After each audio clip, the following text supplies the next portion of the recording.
Okay, Ephesians 6, 5 through 7. He says, "Slaves, obey your earthly masters with fear and trembling, with a sincere heart as you would Christ, not by the way of eye service as people pleasers, but as servants of Christ, doing the will of God from the heart, rendering service with a good will as to the Lord and not to man."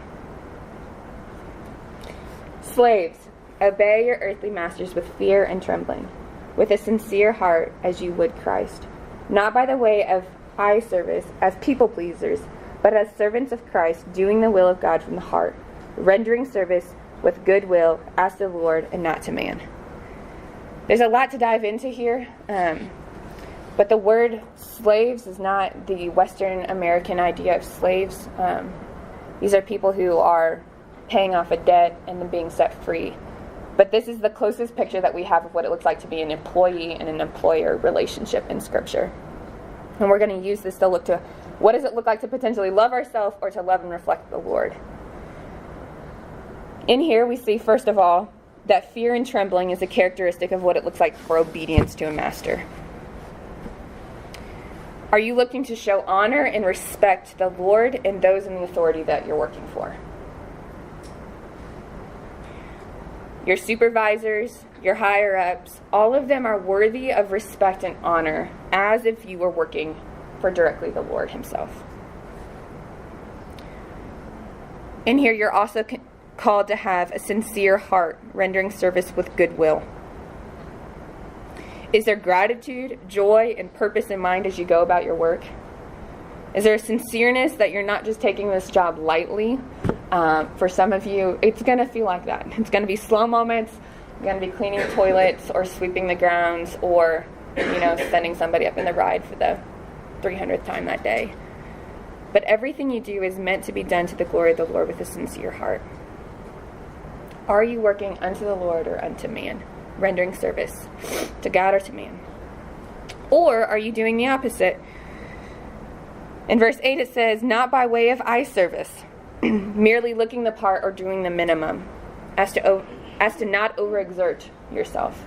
Are you just doing what's not going to get you in trouble? Like by appearance, it looks like you have it all put together at work, but that you're actually, when nobody's looking, being lazy, eating, lounging, on your phone? Or are you looking to people please, which is the other end of the spectrum? Are you just doing it for the praise of man, or do you feel better about yourself? Is work a place where you're going to find your own worth? Or is it going to be where you're working out the worth that's been given to you?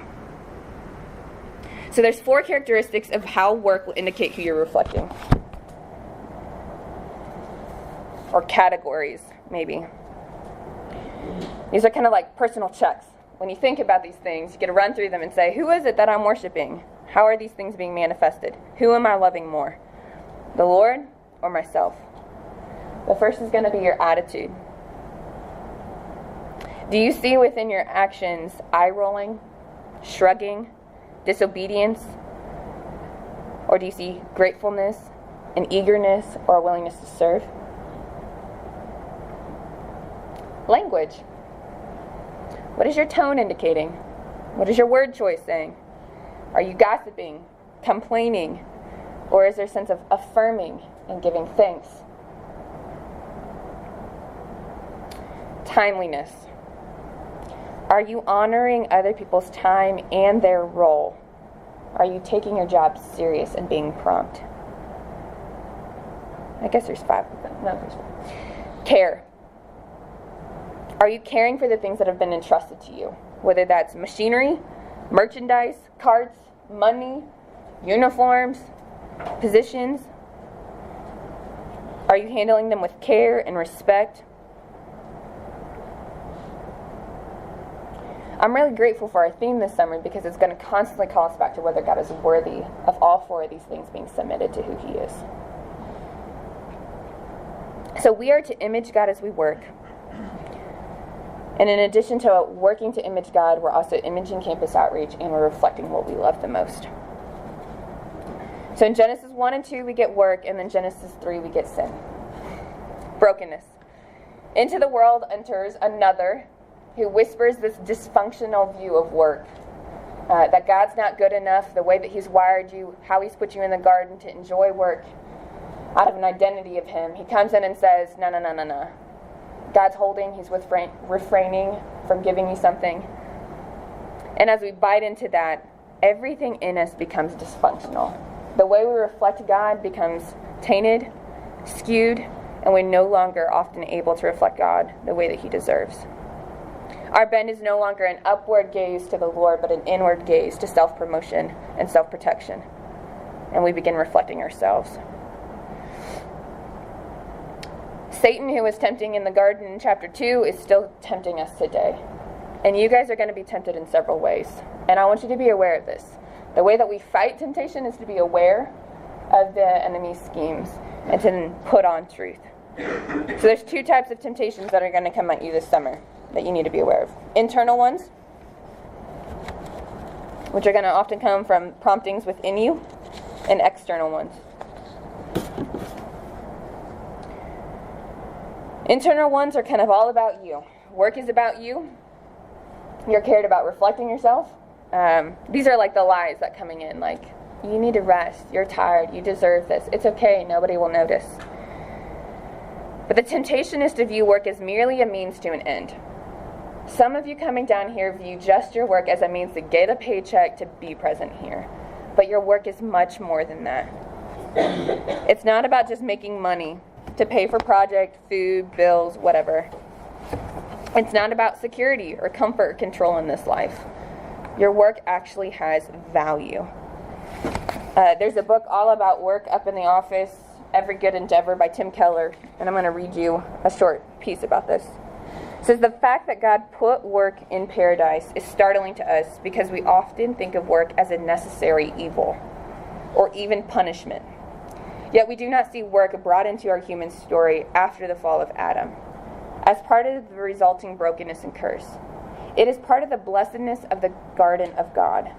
Work is as much a basic human need as food, beauty, rest, friendship, prayer, and sexuality. And it's not simply medicine or food for our soul. Without meaningful work, we sense significant inner loss and emptiness. People who are cut off from work because of physical or other reasons quickly discover how much they need work to thrive emotionally, physically, and spiritually. Work is way bigger than just securing your means. And we're going to pursue to understand what it means to find our work meaningful and purposeful this summer. Oftentimes we allow our personal value and significance to be wrapped up in our work. And we fail to see that our work is an opportunity to dignify man, to build character, to restore relationships, and to provide a source of entertainment and service and benefit to others. A second temptation is going to be mindlessness. If you guys are doing minimal jobs or manual labor, or there's just a lot of downtime, you're going to be really tempted to just check out and not engage your mind and use it consistently. It is not enough to take care of just the physical work that you're doing. There is another battlefield present, especially in the type of work you're doing, and it's a battlefield of the mind. In 2 Corinthians 10, 3-5, it talks about how you need to take every thought captive, and that the mind is the place where Satan comes in and he whispers his lies the most. So if we're not called to be mindless, what does it mean to be mindful at work? Are you thinking to engage your coworkers, asking what is the next conversation that you would like to have with them? Are you praying in your downtimes? Are you studying scripture during those times? Are you thinking about your family? Are you thinking about what you need to get done? Is there a way to continue to engage your mind? And the third internal temptation is going to be legalism. You're strictly going to follow the rules to look a certain way or to feel a certain way. You're going to be comparing, performing, or competing. In Ephesians 6, the passage we looked at, this is the eye service and the people-pleasing, or even the God-pleasing that's not resting in the gospel. And if we're doing legalism, if we're just working for the sake of working, or we're working for earning, or people-pleasing, or for God-pleasing, it's only going to breed death and not life. You're going to be tired, irritable, and defeated showing up at work. It'll only take a couple days or a few weeks into the project, and you'll be overwhelmed and ready to quit. So we need to guard ourselves against those things. Against seeing this as merely a means to an end, mindlessness, and legalism. Then there are external temptations which you cannot control,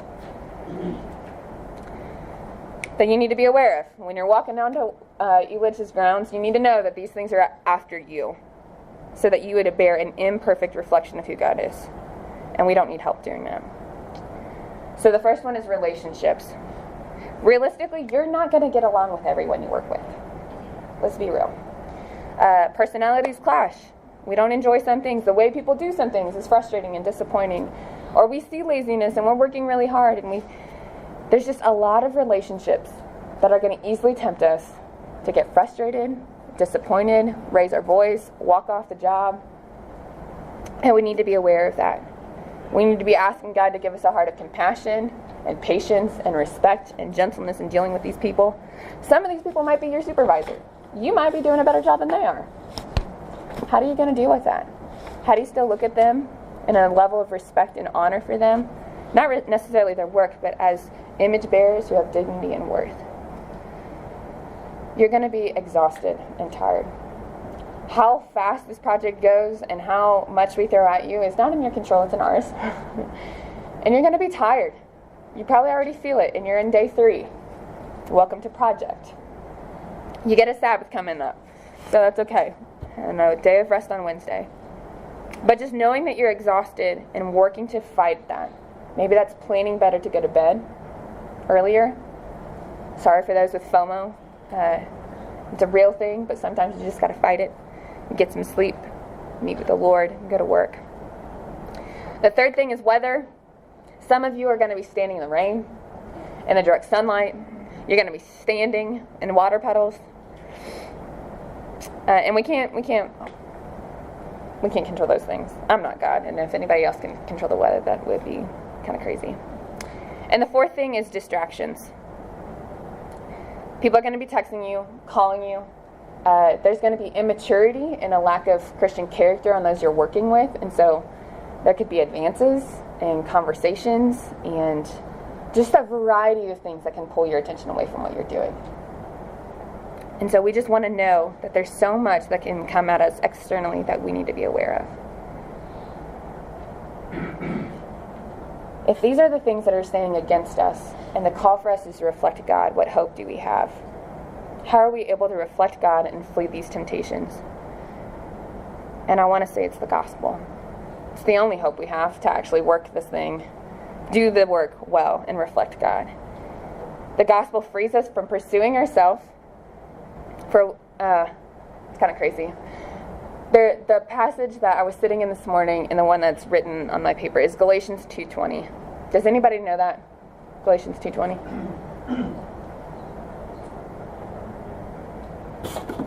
I have been crucified.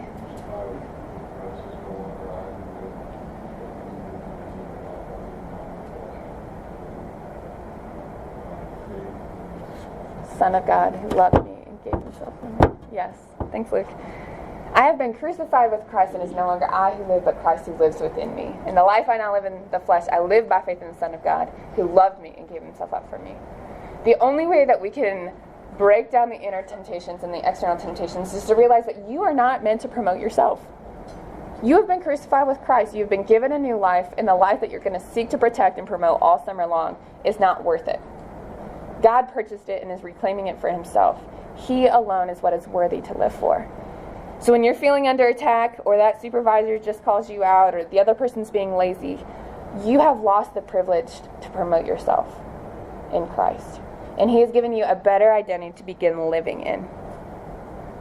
And not only has he given you a new identity that frees us from pursuing ourselves and loving ourselves, he's also given you a spirit. And in 2 Timothy 1:7 it says, "For God does not give a spirit of fear, but of power and love and self-control."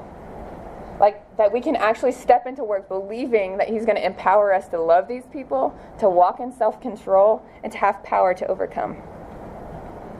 That's what you've been given. So the bigger question this summer is, who are you going to choose to reflect? And I think it's a choice. Are you going to choose to reflect the Lord and pursue a life that is constantly renewing the mind, renewing perspective, allowing the self to die? Or are you going to allow yourself to be what is promoted and put out there every single day? One is going to bring life and change to Alig and the aquarium. The other is going to bring hardening relationships, hurt, distance, and just a self-love. So my challenge to you throughout this summer is to ask yourself, who am I reflecting in my work? God or me? And if you really want to do this well, you should probably be asking your coworkers, what's coming out of me? Have you heard me complaining or gossiping lately? Or asking your roommates if they're working around you. Considering, are your actions, your words, your attitude, your tone, all of these things, what are they communicating? This isn't meant to just humiliate us or shame us, but it's really meant to posture us before the cross, to enjoy the gospel of grace and freed up to reflect Him rightly. So, with that, I got 2 minutes. I need you to flip over to page, I don't know what page it is, 11.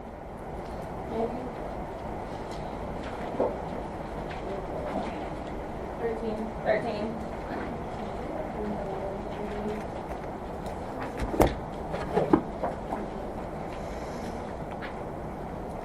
And this is just a few short policies that we have on project in regards to work. So you cannot miss project functions because of work. And they have, your schedule is set and they shouldn't be shifting it at all. So you should be only working Monday, Tuesday, Thursday evening, Friday, Saturday. And then you have Wednesday and Sunday off. No work on Sunday and Wednesday. No one is supposed to be working less than 32 or more than 45. I don't really know how set your schedules are at this point in time. All students should be employed at one of those two places. If you have an internship, that should have been approved by Brett or by Mike. No matter how hard your job gets this summer, you cannot terminate your job. There could be certain circumstances where things need to be adjusted, but this has been given to you and it is a privilege to work. And we would rather help you work through the difficulty of your job than you walking out on your job and leaving a bad taste in their mouth. 4, no jobs can be accepted where you're required to serve alcoholic beverages or put in any compromising situation. 5, you cannot stay home from work without visiting the hospital or a unique situation. So if you're feeling a little under the weather, you still got to go to work. If they send you home from work because of vomiting in situations, that's great. But if you're saying, I am sick and I cannot go to work, we're going to say, okay, let's go to the hospital. Unless it's that bad, we're expecting you to show up to work and fulfill the responsibility that you've been entrusted with. You must work all available dates of project. 7, you must remain working on the side of the park you were initially assigned. Is there north and south, right? And so you shouldn't be grumbling to your supervisor saying, I want to go work on North Park. I want to go work on South Park. Where you have been placed is a gift. Receive it, work it to the full. Job tips. You've already done your interview. Well, the aquarium has theirs today, but looking nice. The second one, it says, let your supervisor know the hours that you can work and that the project is not allowed to change this during the course of your summer, which we already addressed that. Keep in mind that this job is an opportunity to grow personally and professionally, and it is a means to help you reach summer goals. In other words, making money this summer should not be your primary objective, which we talked about that, right? This job is meant to produce character, endurance, perseverance. This job is meant to cultivate what I call soft skills, if you're in the business language, interpersonal skills. And then just a reminder, your job is building on a foundation for years to come, both at the gardens and at the aquarium. So, there's more to work to come. That's the flyover, the encouragement. Oh, also, just as this project, the unique dynamic of it with cars and stuff like that, if you go with a full car to Alig, do not return without a full car. Does that make sense? It might require you to wait a little bit. Or it might require you to drive back if for some reason you're wanting to come back. But we need to be committed to each other and getting us there and back. And then also be mindful of gas and money. So, I'm going to pray and you're out of here.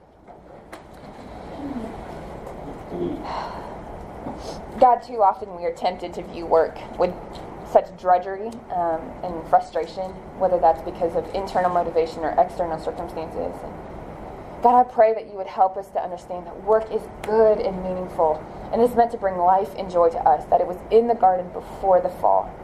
I pray that many of us this summer would experience the joy of work, that it can be very purposeful, fulfilling, and valuable. God, that our work actually would reflect you at Alig's and at the aquarium. God, that our co-workers and those who were serving and laboring around, Lord, that they would see something in us and be compelled to give thanks or to seek after what it is that motivates us. God, help us to be image bearers in a place that is pretty dark and hurting in the city of Denver. God, allow us to have heart checks throughout the summer of why are we working and what are we reflecting. We're thankful for Jesus in the way that he frees us up to acknowledge our shortcomings and pursue putting on that which is pleasing before you. And we pray all this in his name. Amen.